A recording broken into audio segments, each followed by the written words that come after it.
Good evening dear students आज हम पढ़ने वाले हैं आपका पाठ 10 पौधा और पेड़। ये एक जापानी कहानी है जो हमें परिश्रम, सादगी भरा जीवन और संयम की सीख देती है। तो चलिए हम पढ़ते हैं आपका पाठ 10 पौधा और पेड़। इस जापानी कहानी में व्यापार में सफलता पाने का रहस्य प्रकृति के माध्यम से समझाया गया है। बचत की आदत डालने की ओर भी ध्यान आकर्षित किया गया है और अंधाधुंध खर्च करने से बड़ा खजाना भी खाली हो जाता है। कहानी शिक्षाप्रद है। तो हमें इस कहानी में व्यापार में सफलता पाने के रहस्य को प्रकृति के माध्यम से समझाया गया है और इसमें हमें बचत करना भी सिखाया गया है और हमें अंधाधुंध खर्च यानी फालतू खर्च करने से बड़ा खजाना भी खाली हो जाता है। ये चीज़ इसमें बताई गई है और हमें ऐसा नहीं करना चाहिए। तो चलिए हम पढ़ते हैं पाठ 10 पौधा और पेड़ और जानते हैं कि ये कहानी में क्या है। बात बहुत पुरानी है। जापान के एक गांव में 2 भाई रहते थे। बड़े भाई का नाम था ली और छोटे भाई का नाम था योंग। अपनी मेहनत से उन्होंने व्यापार में काफ़ी संपत्ति अर्जित की थी। अर्जित मीन्स कमाई थी। बड़ा भाई सादगी पसंद था जबकि छोटा भाई खाने पीने के मामले में चटोरा था। तो ये एक बहुत पुरानी कहानी है। जापान के किसी गांव की है जहाँ पे 2 भाई रहते थे। बड़े भाई का नाम था ली और छोटे भाई का नाम था योंग। दोनों ही मेहनत करके अपना व्यापार चलाते थे और उस व्यापार से उन्होंने काफ़ी संपत्ति अर्जित कर ली थी। इसमें से जो बड़ा भाई था ली वो सादगी पसंद था और जो छोटा भाई था योंग वो क्या था, खाने पीने के मामले में थोड़ा चटोरा था। एक बार जापान में भयंकर भूकंप आया। काफ़ी लोग मारे गए तथा संपत्ति का भी भारी नुकसान हुआ। दोनों भाई भी भूकंप की चपेट में आ गए। उनकी जान तो बच गई पर सारी संपत्ति नष्ट हो गई। छोटा भाई रोने लगा पर बड़े भाई ने संयम से काम लेते हुए उसे समझाया। जापान में एक बार भूकंप आया जिसमें काफ़ी लोग मारे गए और संपत्ति का भी बहुत नुकसान हुआ और वो दोनों भाई भी उस भूकंप की चपेट में आए। उनकी जान तो बच गई थी लेकिन जो उनने व्यापार में मेहनत करके जो संपत्ति अर्जित की थी वो सारी नष्ट हो गई थी। तो जो छोटा भाई था वो रोने लगा था लेकिन बड़े भाई ने संयम दिखाया और उसे समझाया। उन्होंने दुकान के मलबे को तलाश तो उन्हें कुछ येन यानी जापानी मुद्रा मिले। वे उन सिक्कों को लेकर टोक्यो आ गए। बड़े भाई ने छोटे भाई को आधे सिक्के दे दिए और उसे काम करने की योजना समझाई। योंग ने ली की बात मानते हुए उसकी योजना अनुसार काम करने का निश्चय किया। दोनों ने क्या किया, जब उसके भाई ने उसे समझाया कि उन्होंने दुकान का जो मलबा था उसे हटाया और उसमें तलाश किया तो उसमें कुछ उन्हें पैसे मिले, जापानी सिक्के जिन्हें येन कहते हैं। तो बड़े भाई ने छोटे भाई को आधे सिक्के दिए और आधे खुद रखे और एक योजना बनाई और उसे भी समझाई और फिर वो दोनों ही उस योजना के अनुसार काम करने का आगे के लिए सोचने लगे। योजना के अनुसार दोनों को अलग अलग होकर व्यापार करना था। बड़े भाई ने शहर के उत्तरी भाग में तथा छोटे भाई ने शहर के दक्षिणी भाग में अपना अपना भाग्य आजमाने का फैसला किया। उन्होंने निश्चय किया कि जब तक वे 50,000 येन नहीं कमा लेंगे तब तक एक दूसरे से नहीं मिलेंगे। उन्होंने क्या है, एक योजना बनाई जिसमें उन्होंने शहर के 2 भागों को आपस में बांटा कि बड़ा भाई शहर के उत्तरी भाग में अपना व्यापार करेगा और छोटा भाई शहर के दक्षिणी भाग में अपना अपना काम करेंगे, अपना अपना भाग्य आजमाएंगे। और दोनों ने निश्चित किया कि जब तक वो 50,000 येन यानी जापानी मुद्रा नहीं कमा लेंगे तब तक वो एक दूसरे से नहीं मिलेंगे। बड़े भाई ने छोटे भाई की सफलता की कामना करते हुए उसे गले से लगा लिया।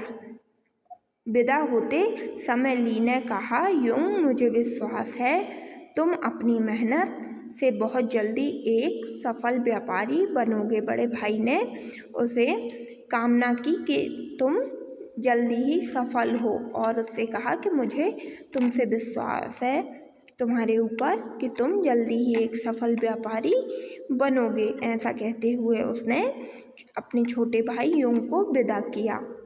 युंग मुस्कुराया।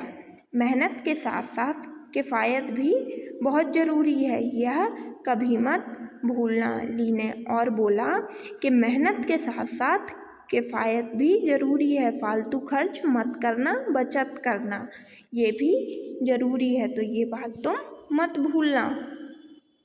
दोनों भाई अपनी अपनी राह पर चल पड़े। ली ने शहर के उत्तर की ओर व्यापार करना शुरू किया। अपनी मेहनत और लगन से उसने अपने व्यापार को खूब चमकाया। ली बड़ी सादगी से रहता। भोजन में वह केवल चावल, नमक और मछली लिया करता था। स्वादिष्ट चीज़ें खाने की इच्छा उसे होती जरूर, पर इन चीज़ों पर खर्च करने के बजाय वह इन पैसों का उपयोग व्यापार बढ़ाने में किया करता।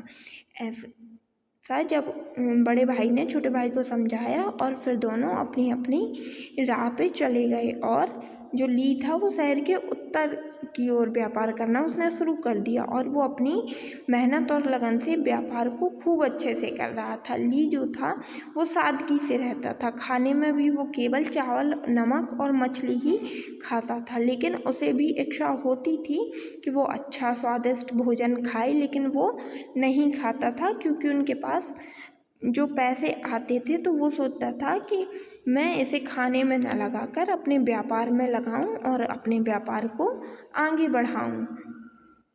कुछ ही दिनों में वह एक सफल व्यापारी के रूप में जाना जाने लगा।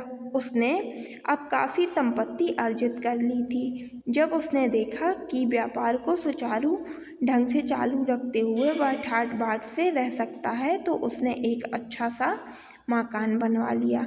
जो ली था उसने खूब मेहनत की और वो बहुत जल्द ही एक सफल व्यापारी बन गया। उसने संपत्ति भी अर्जित कर ली और फिर जब उसने देखा कि उसका व्यापार अच्छे से चल रहा है, वो अब अच्छे से रह सकता है, तो उसने एक अच्छा मकान भी बनवा लिया। ली को अपने छोटे भाई की बहुत याद आती थी। वह सोचा करता कि युंग भी काफ़ी धनवान हो गया होगा। व्यापार में व्यस्त रहने के कारण उसे समय नहीं मिल पाता होगा, जबकि स्थिति एकदम उल्टी थी। ली को क्या लग रहा था, ली को अपने भाई की बहुत याद आती थी, तो वो सोच रहा था कि शायद वो भी बहुत धनवान हो गया होगा और अपने काम में व्यस्त रहता है, इसलिए उसे मुझसे मिलने का समय नहीं मिल पा रहा होगा। जबकि क्या था, बात एकदम उल्टी थी। युंग ने बड़ी लगन से व्यापार की शुरुआत की तो थी। शुरू में उसने सादगी भरा जीवन अपना लिया था, लेकिन कुछ ही दिनों में चावल, नमक और मछली वाले भोजन से उसे अरुचि हो गई। मतलब अब वो उसे खा खा के बोर हो चुका था, वो ऊब गया था।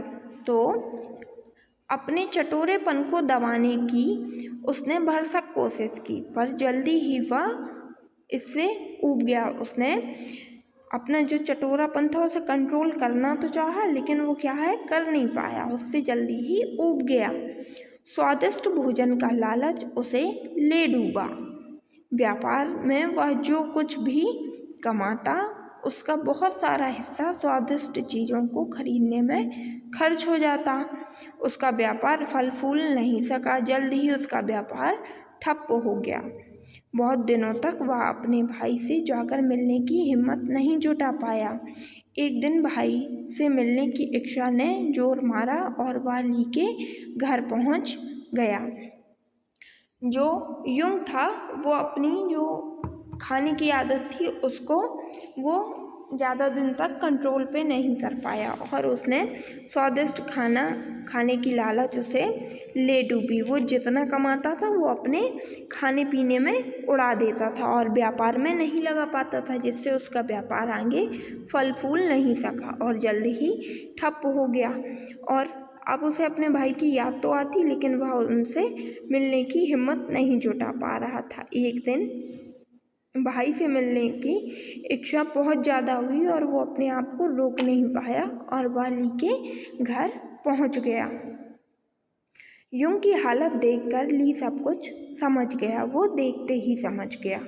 बड़ी प्रसन्नता से उसने अपने छोटे भाई का स्वागत किया, पर उसने यूं से उसके व्यापार के बारे में कुछ नहीं पूछा, क्योंकि वो देखते ही समझ गया था। इसलिए उसने नहीं पूछा कि ऐसा नहीं कि मैं पूछूं तो इसे दुख हो, तो उसने नहीं पूछा। यूं अब ली के घर में रहने लगा। ली उसे भोजन में केवल भात, नमक और मछली ही दिया करता। कुछ दिनों तक तो यूं चुप रहा। भात यानी चावल। ली क्या है, जो यूं था वो अपने भाई के घर पे रहने लगा, लेकिन जो ली था उसे खाने में क्या देता था, सिर्फ चावल, नमक और मछली। कुछ दिन तो वो चुप रहा। फिर एक दिन भोजन के समय यूं ने बड़े भाई ली से कहा, भैया भात में इमली के पत्ते मिलाकर खाने की बड़ी इच्छा हो रही है। ली बोला, ठीक है। वह यूं को अपने बाग में ले गया। बाग में इमली का एक छोटा सा पौधा था। उस पौधे की ओर इशारा करते हुए ली बोला, तुम इस पौधे से पत्ते तोड़कर अपना काम चला सकते हो। अब यूं उस पौधे से पत्तियां तोड़कर उनका उपयोग अपने भोजन में करने लगा। जल्दी ही उस पौधे की सारी पत्तियां खत्म हो गईं। सारी पत्तियां समाप्त होने पर पौधा सूख गया। अब यूं परेशान हो गया। उसने अपनी समस्या बड़े भाई के सामने रखी कि वो जिस पेड़ के पत्ते तोड़ तोड़ के खाता था, अब उसके सारे पत्ते खत्म हो चुके हैं और वो पेड़ भी सूख गया है। ली इसी दिन का इंतजार कर रहा था। वह यूं को लेकर बाग के एक कोने में लगे एक बड़े पेड़ के पास पहुंचा। वह यूं से बोला, भोजन में केवल नमक, भात और मछली का प्रयोग करने से भोजन से अरुचि हो जाती है, यह मुझे भी पता है। मैं तुम्हें हर प्रकार के स्वादिष्ट भोजन दे सकता हूँ, पर मेरी एक शर्त है। वह क्या भैया, यूं ने पूछा। जो ली था उसने यूं से बोला कि ये बात मुझे भी पता है कि रोज़ रोज़ एक टाइप का खाना खाने से तुम ऊब जाते हो। मैं तुम्हें भोजन दे सकता हूँ, स्वादिष्ट भोजन, लेकिन मेरी एक शर्त है। तो ली ने पूछा, क्या? तो प्यारे बच्चों, अभी आप सभी लोग यहाँ तक की रीडिंग करेंगे। Page number 66, page number 67, page number 68 की रीडिंग अभी आप लोग करेंगे और इसके आगे की रीडिंग मैं आपको नेक्स्ट क्लास में कराऊंगी। तो आप भी इस चैप्टर की रीडिंग करिए और समझिए कि ली और यूंग दोनों में क्या फ़र्क है और क्यों ली का व्यापार आगे बढ़ा और वहीं यूंग का व्यापार आगे नहीं बढ़ सका। तो आप सभी इसे पढ़िए और समझिए। इसके आगे की रीडिंग मैं आपको नेक्स्ट क्लास में कराऊंगी।